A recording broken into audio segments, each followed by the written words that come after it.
What's up, guys? Welcome back to part 2 of the What I Put in My Tackle Box series. This part is going to be like my go-to bass fishing box. So I'll show you all my favorite bass lures that I like to put in this one box for a day of bass fishing. I also have a crappie box and a panfish box. If you guys would like to see that, let me know down in the comments. So let's get right into it. So this is going to be the first bait. It's just a bass. I have a few of these in this box, but not this color, but it's just a plain jerk bait. Nothing special with it, but it works really well. Same thing with this one. Another great. I didn't really love this coloring when I first got it, and then I was like, oh, that's kind of nice, you know? So that's that. And then this color I love. This is probably my favorite color. With the red eye too, it's nice. It's a nice bait. And then I have I don't like the regular size chatterbaits, but in like the regular chatterbait brand, I do like the mini one though.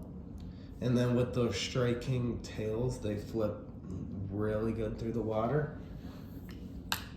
And then my next thing is going to be a Googan Squad popping frog. The top doesn't really matter, that's kind of just for show, it's really only the bottom.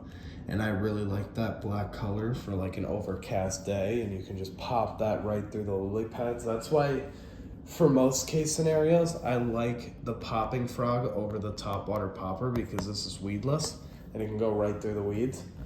And it kind of gives you the same action as well. And then my next thing is a rattle trap. A mini, I think this is made by Cream. It's a mini rattle trap, but it works really well.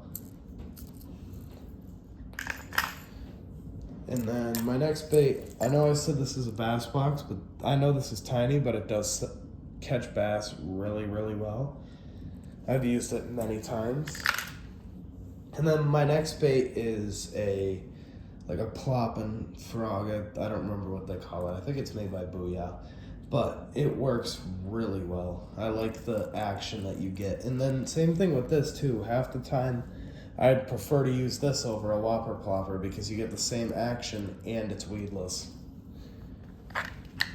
And then I also like how they include an extra plopper in there, because I guarantee you I've lost a few of those. And then my next bait is going to be a little, I don't remember who made this. I got it from Mystery Tackle Box, but it's a really nice square bill.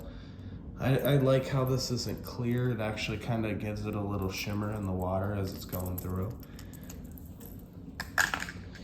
And then the next bait is another crankbait. This is by Googan Squad.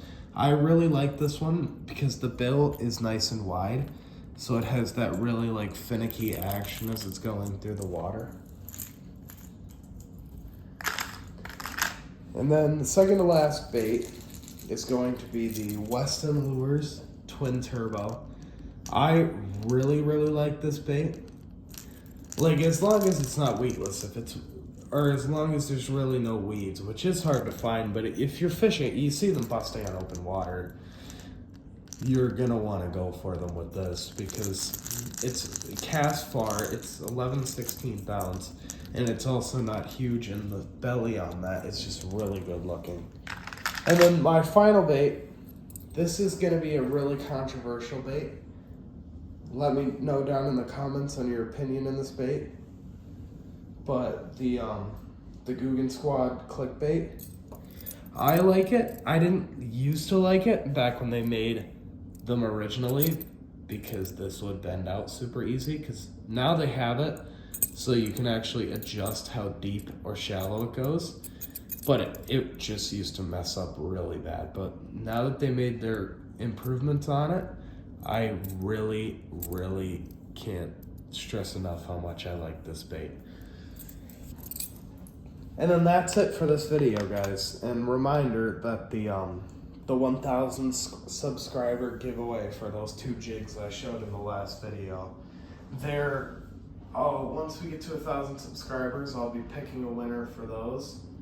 and doing a giveaway on that. So until then, subscribe, and stay tuned until next video. Alright, goodbye.